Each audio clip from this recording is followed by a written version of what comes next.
잠깐만요. 혹시 지금 자녀에게 돈 보내려고 하신 분 있나요? 이체 메모란 비워두고 송금 버튼 누르려고 하셨다면 그 손도 잠시만 멈춰 주십시오. 왜냐고요? 그 빈칸 하나가 여러분이 평생 모은 재산의 30%, 심하면 50%를 세금으로 내야 하는 상황을 만들 수 있기 때문입니다. 그리고 빈칸으로 보낸 돈은 무조건 증여로 추정합니다. 여러분의 의도는 중요하지 않습니다. 기록이 없으면 세무서는 이건 그냥 준 돈이구나 라고 판단합니다. 오늘 이 시간 저는 여러분께 딱 한 가지만 가르쳐 드리겠습니다. 가족끼리 돈 보낼 때 이체 메모에 무엇을 적어야 하고 어떤 증빙을 남겨야 세금 리스크에서 자유로워질 수 있는지, 그리고 이미 빈칸으로 보냈다면 지금부터라도 어떻게 수습해야 하는지, 이 대본 하나면 충분합니다. 끝까지 들어주십시오. 자, 먼저 현실을 직시해야 합니다. 여러분이 자녀에게 1,000만 원을 보냈습니다. 이체 메모는 빈칸, 몇 달 뒤 다시 500만 원, 또 빈칸, 1년에 3번, 4번, 그렇게 2년이 흘렀습니다. 그런데 어느 날 자녀가 집을 샀습니다. 아파트를. 그 순간부터 국세청 시스템이 움직입니다. 이 사람 연봉 5천만 원인데 어떻게 3억짜리 집을 샀지? 자금 출처는 통장 추적이 시작됩니다. 그리고 부모님 계좌에서 들어온 돈이 보입니다. 이체 메모, 빈칸, 차용증 없습니다. 이자 받은 기록 없습니다. 원금 상환? 당연히 없습니다. 그 자리에서 증여 추정 찍힙니다. 증여세 신고 안 했으니 무신고 가산세 20%, 납부 안 했으니 납부 불성실 가산세 합치면 원래 세금의 4,050%가 추가로 붙습니다. 1,000만 원 보낸 게 2천만 원이 세무서로 날아갑니다. 억울하십니까? 저도 억울합니다. 하지만 법은 그렇게 작동합니다. 그래서 오늘 제가 여러분께 정확히 알려드리겠습니다. 이체 메모에 뭘 적어야 하고 어떤 증빙을 남겨야 하는지. 혹시 이 영상이 도움이 되신다면 구독 버튼 한번 눌러주시고 주변 지인분들께도 공유 부탁드립니다.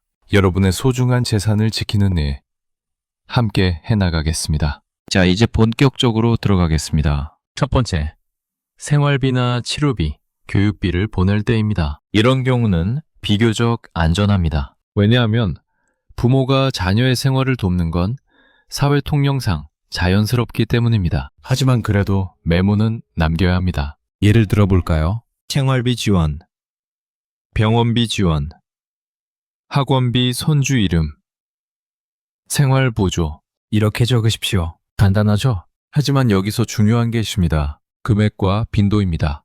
매달 50만 원씩 생활비 명목으로 보내는 건 괜찮습니다. 그런데 갑자기 3천만 원을 생활비라고 보내면 세무서가 믿을까요? 안 믿습니다. 생활비는 필요한 만큼 정기적으로 보내야 합니다. 그리고 치료비, 이건 증빙이 필요합니다. 병원 진단서, 수술 확인서, 입원 확인서, 이런 서류와 함께 수술비, 입원비 지원이라고 메모하십시오. 금액이 크더라도 필요성이 명확하면 증여로 보지 않습니다. 교육비도 마찬가지입니다. 손주 학원비, 대학 등록금, 손주 학원비, 대학 등록금, 대학교처럼 구체적으로 적으십시오. 그리고 학원 영수증, 등록금 납부 확인서를 받아두십시오. 기억하십시오. 메모만 쓴다고 끝이 아닙니다. 증빙이 함께 있어야 합니다. 두 번째, 빌려주는 돈입니다. 이게 가장 위험합니다. 왜냐하면 대부분의 부모님들이 빌려준다고 하시지만 실제로는 돌려받을 생각이 없기 때문입니다. 자녀도 압니다. 아버지가 빌려준다는 건 그냥 주시는 거지, 이렇게 생각합니다. 하지만 세무서는 다릅니다. 빌려줬다고 하면 진짜 빌려준 것처럼 행동해야 합니다. 이체 메모에는 이렇게 적으십시오. 대여금, 차용금, 대출금, 그리고 반드시 차용증을 작성하십시오. 언제 얼마를 빌려줬고 이자는 얼마이며 언제까지 갚을 것인지 날짜, 서명, 도장까지 찍으십시오. 그리고 이자를 받으십시오. 1년에 4.6% 정도가 적정 이자입니다. 이자를 안 받으면 그건 증여로 간주될 수 있습니다. 그리고 원금 상환도 받으십시오. 1년에 한 번이라도 100만 원이라도 돈이 오가는 흐름이 있어야 합니다. 그래야 세무서가 이건 진짜 빌려준 거구나 라고 인정합니다. 아니 그럼 우리 애한테 이자까지 받으라고요? 네, 받으셔야 합니다. 안 받으면 증여입니다. 하지만 방법은 있습니다. 이자 받으신 다음 그 돈을 다시 용돈으로 주시면 됩니다. 용돈이라고 메모하고 다시 보내십시오. 그러면 흐름은 합법적으로 만들어지고 실질적으로는 자녀를 도울 수 있습니다. 중요한 건 기록입니다. 기록이 생명입니다. 세 번째, 경조사비입니다. 결혼식 축의금, 장례식 조의금, 이런 돈은 증여가 아닙니다. 사회 통념상 인정되는 관습이기 때문입니다. 하지만 여기도 함정이 있습니다. 이체 메모에는 이렇게 적으십시오. 결혼 축의금, 장례 조의금, 그리고 금액은 상식선에서 보통 10만 원에서 30만 원, 관계가 아주 가까우면 50만 원까지는 괜찮습니다. 하지만 1000만 원을 축의금으로 보낸다? 세무서가 믿지 않습니다. 그리고 하나 더, 장부나 방명록을 남기십시오. 누구한테 얼마를 보냈는지. 나중에 국세청에서 물어보면 이건 관례적인 경조사비입니다 라고 증명할 수 있어야 합니다. 네 번째, 배우자 간 자금 이동입니다. 이게 가장 많이 오해하는 부분입니다. 우리 부부 사이인데 무슨 증여냐고 생각하시는데 틀렸습니다. 부부 사이도 증여입니다. 남편이 아내에게 5천만 원을 보냈습니다. 이체 메모는 빈칸. 그 돈으로 아내가 주식을 샀습니다. 몇 년 뒤 그 주식이 2억이 됐습니다. 그 순간 국세청이 추적합니다. 이 돈의 추초는 남편이네? 증여 신고했나? 안 했네. 증여세 내세요. 억울하시죠?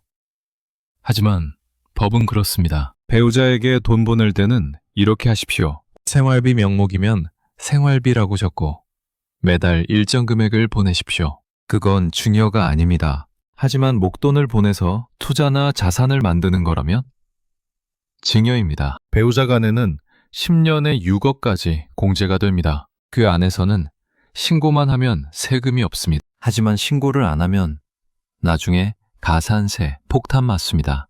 이체 메모에는 증여 배우자 증여 공제 활용라고 적고 관할 세무서에 증여세 신고를 하십시오. 세금은 없어도 신고는 해야 합니다. 자, 여기까지가 제배로 보내는 법입니다. 이제부터는 절대 하면 안 되는 것들을 말씀드리겠습니다. 위험한 송금 패턴. 첫 번째, 빈칸 송금 반복입니다. 한 번, 두 번은 모릅니다. 하지만 1년에 서너 번씩 계속 빈칸으로 보내면 국세청 시스템이 누적 데이터를 봅니다. 이 사람 1년에 2천만 원씩 자녀한테 보내네. 3년이면 6천만 원.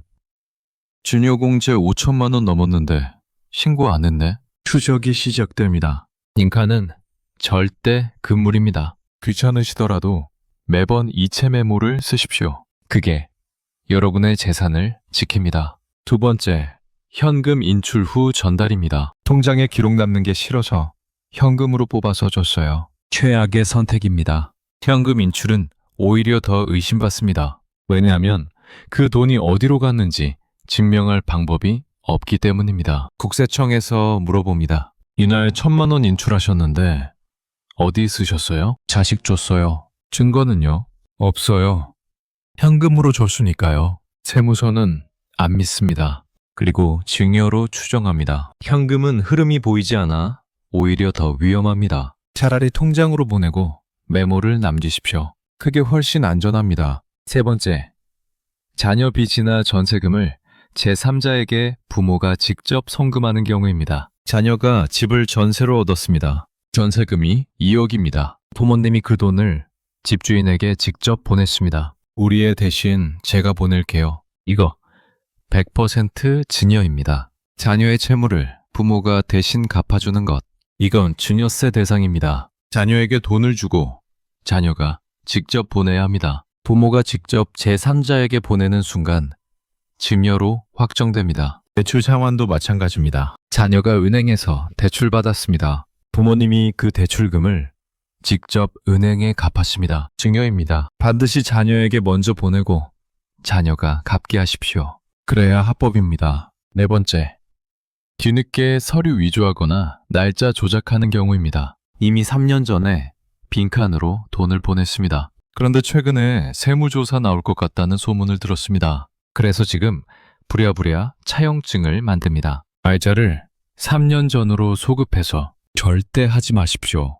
이건 형사처벌 대상입니다. 문서 위조입니다. 세무서는 바보가 아닙니다. 종이의 노화도, 잉크의 상태, 필적, 모든 걸 감정합니다. 걸리면 가산세가 아니라 감옥입니다. 이미 보냈다면 정직하게 인정하고 지금부터라도 합법적으로 수습해야 합니다. 자, 그럼 이미 빈칸으로 돈을 보낸 분들은 어떻게 해야 할까요? 골든타임은 지금입니다.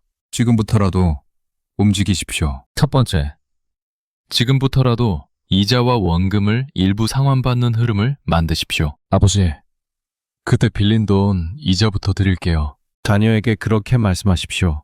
그리고 매달 10만 원이라도 20만 원이라도 받으십시오. 통장으로.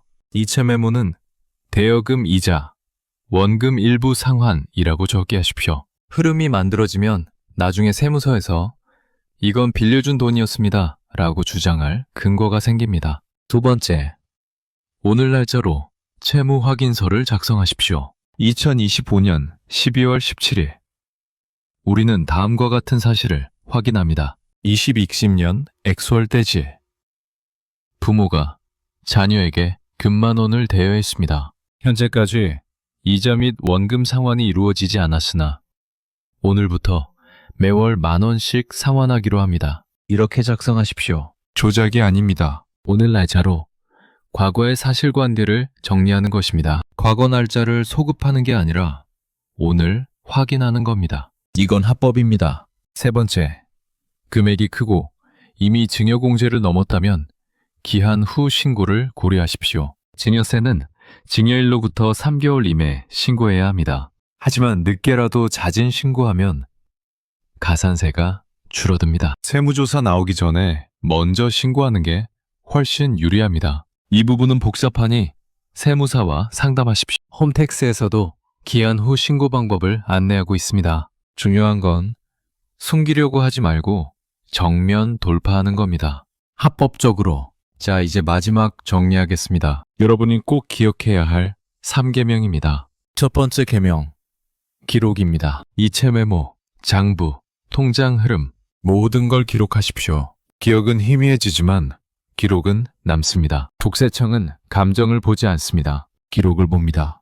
여러분의 의도가 아무리 선하더라도 기록이 없으면 진열입니다. 빈칸은 절대 금물. 매번 정확하게 메모를 남기십시오. 두 번째 계명, 빌려줄 땐 남처럼, 줄 땐 떳떳하게입니다. 빌려준다고 하면 진짜 빌려주는 것처럼 행동하십시오. 차용증, 이자, 원금 상환, 모든 절차를 밟으십시오. 귀찮으시더라도 그게 여러분을 지킵니다. 그리고 진짜 주고 싶으시면 떳떳하게 주십시오. 10년에 5천만 원까지는 증여세 공제가 됩니다. 그 안에서 신고하고 주면 세금 한 푼 없습니다. 신고만 하면 됩니다. 홈택스에서 10분이면 끝납니다. 숨기지 마십시오.